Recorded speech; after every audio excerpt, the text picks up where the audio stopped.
And as the supply of coffee gets smaller and smaller and smaller because of all of the reasons that we have been talking about for the last couple of years on this podcast, your situation is going to get more serious. So if you can preemptively go to your suppliers and have these conversations with them and say, hey, listen, let's talk about risk, and let's talk about how we can work together to shoulder some of the burden of that risk from you, you are now going to be somebody that they would much more want to do business with.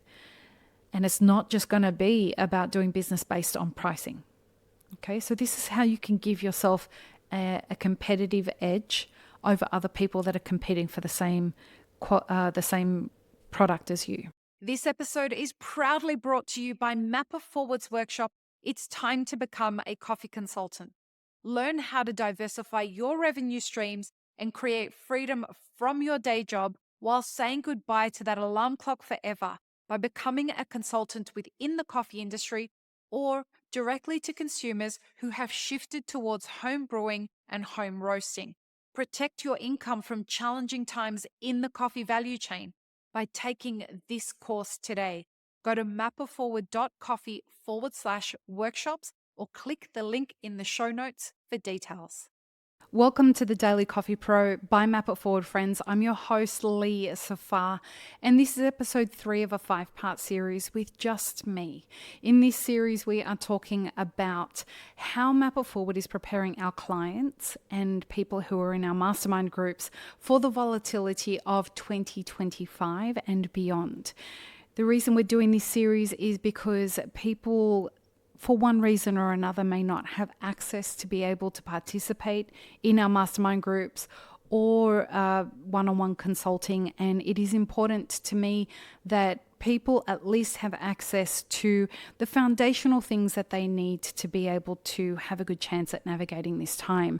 We've never been gatekeepers of information. We've been very generous with the amount of knowledge and time that we invest into this industry, and that's not going to stop because times are tough for the entire industry. Now, in the first episode, we talked about getting informed and why that's important. In the second episode, we talked about understanding your market and your business. And now we're going to be talking about managing risk. I particularly want to talk about, as we start this conversation, to anybody who handles green coffee. That's the coffee farmer, that's the exporter, that's the trader, that's the buyer, and that's the roaster in particular. There are very many more hands that touch green coffee than that, but at a high level, that's who we're talking about. And the reason I want to talk at the beginning of this discussion with those people who are listening, who are a part of those stakeholders or who are those stakeholders, is because I believe that we are being presented with a very unique opportunity in our industry right now. And that unique opportunity is to redistribute the risk away from being concentrated on the coffee producer and the exporter, and making things more fair for all the stakeholders that handle the green coffee, to give all of those participants a better chance at being able to survive this volatility that we're experiencing in the market. What does that look like? It means that we need to have more stable pricing. It means that we need to have more fair pricing. And fair doesn't just mean fair for the producer or fair for the buyer. It means fair for everybody. It also means that we need to have better payment terms that are fair for both parties. So right now, how it works is that people who buy green coffee off exporters are usually left paying for that coffee after they've received it, and usually left paying for that coffee late. And the exporter is left having to do things like hedge futures contracts or carry extra burdens of loans to carry the buyer over the line. That needs to stop, or it needs to at least reduce, because I can tell you through this market volatility, what's going to end up happening is that the people who have the heaviest of those risk burdens are most likely going to be the ones that are going to be wiped out through this. if you are going to survive this moment, it behooves you to start having conversations to remove or reduce the risk of the people that you're buying from. If they're able to secure you the kinds of coffees that you want, it is important for you to make sure that they survive. It is important for you to make sure that you are in a position to continue getting the product that you want. So that requires conversations from you with your stakeholders where you can turn around and say, listen, so let's say I'm a buyer and I have been buying coffee from exporters and coffee producers for a certain amount of time, let's say years. I want to sit down with these guys and I want to ask what's their relationship with their risk? Are they carrying too much of a risk burden? How likely are they to be heading into challenging times? And is there something that we can do to make the risk something that we can both share? In order for you to get to a position to do that, you need to do what we talked about in our previous episode, which is understanding your financial statements, understanding the blueprint of your business. If you don't understand that, it's likely that the conversation should go the opposite way. And what I mean by that is that you're not the initiator of the conversation. The exporter will most likely be the initiator of that conversation. And what that means is I encourage exporters to go to people who are buying their coffee and say, hey, listen, guys, we need to have a conversation about risk management. And what that looks like is that we need to have a conversation of more stable pricing that works for both of us. So what pricing do you need to be able to survive? Because exporters don't want to lose you as a customer. So the exporter starts this conversation so that everybody involved can make sure that they are aware of what's coming and how everyone's going to manage that situation as it hits. If you have stable pricing that you have negotiated between you guys and you have a commitment to fulfilling that, you also need to have a commitment to what happens if the exporter situation changes very dramatically, like what has been happening since October 2024. So if the pricing shifts very rapidly, you guys have a risk management strategy to put into play that is activated the moment that the exporter is made aware of those changes. And what that looks like is that the exporter comes to you and says, hey guys, listen, we know that you are getting close to having a few months left on, it's going to be a few months before you're going to need to order again. But we can tell you that what we're seeing at Origin is that there's going to be a constraint of supply and that you should start thinking about securing your supply from now because we anticipate that the prices are going to go up. Mostly now what happens is that roasters or buyers ignore those warnings. A part of your risk management strategy should be making sure that you don't ignore those warning signs and working together to secure that. So perhaps you both are investing in hedging strategies where you go into that equally to hedge against any prices that you may have, price increases that you have to wear. So it's not just your exporter who's taking care of that. Now you might be thinking, well, Lee, my exporter's doing that right now. If they've been doing it in the past, why should I care about carrying any of the burden of that risk moving forward? Great question. Because guys, moving forward, as the supply of coffee reduces, what we're going to see is people looking to do business with people who are intelligent business people and informed business people and who are looking to work on a more even playing field where the risk is shared. That's who they want to do business with moving forward. If you're a pain in the ass as a customer, if you're somebody who puts their business at higher risk, they're probably going to be looking to do business elsewhere. And as the supply of coffee gets smaller and smaller and smaller because of all of the reasons that we have been talking about for the last couple of years on this podcast, your situation is going to get more serious.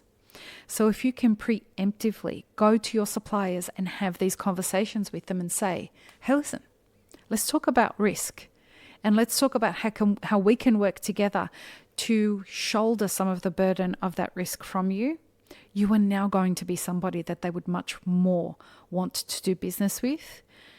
And it's not just going to be about doing business based on pricing. Okay, so this is how you can give yourself a competitive edge over other people that are competing for the same product as you. Continuing on, if you're an exporter.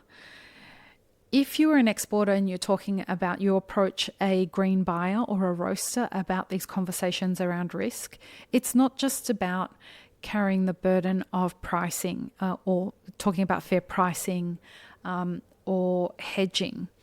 I would like to see more exporters having a direct conversation about payment terms. We need to change the way that payment terms are looked at in this industry. Right now, exporters are and producers are really responsible for carrying the burden of these payment terms without very much reward or benefit to them for doing that. And so I would like to see late fees being injected into the contracts and agreements that are being considered right now. And this is something that will have to be, enforced. There's one thing to threaten about late payments, but the moment that you threaten late payments to a customer where that does not get informed, I guarantee you that they are just going to pay late again. So it is important for there to be a late payment strategy in place and for you to make sure that you enforce that. And there is going to need to be a communication strategy that is in play that keeps you talking to each other more about your ability, if you're the buyer, to make those payments on time. And this is where I want to talk about why I think these conversations are important. Right now, our industry is being invited to grow up, and we need to grow up. The barrier to entry in this industry is so low that you didn't have to be a mature business owner or an experienced business person to be able to have access to do business in this industry. And the resulting consequence of that is that people participated in the hospitality industry. Let's talk specifically about coffee. In the coffee industry, by participating without having any knowledge of the coffee supply chain, people didn't really care if they took advantage of the very important stakeholders in our industry, in the coffee supply chain.